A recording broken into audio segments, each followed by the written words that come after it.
টাকা দেওয়ার কথা ছিল। হ্যাঁ, সতেরো তো আমার শালা মানুষ, ওই সবার কাছে বলদ রে নিয়ে আমি কি করবো এই বলদটা রে নিয়ে?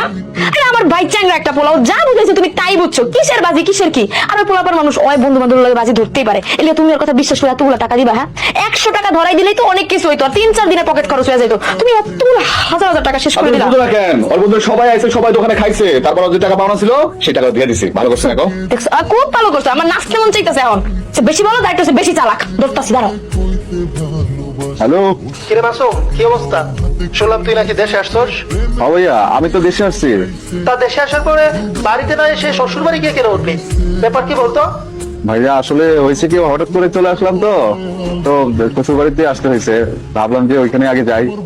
বুঝলাম, কিন্তু বাড়ি এসে তোর আগে উচিত ছিল না বাবা মায়ের কবরটা জিয়ারত করা? না, ভাবছিলাম যে এখানে তো আবার শ্বশুর শাশুড়ি আছে, শালা সম্বন্ধী আছে, তাছাড়া আমার বউ তো এখানেই থাকে, সে কারণে ভাবলাম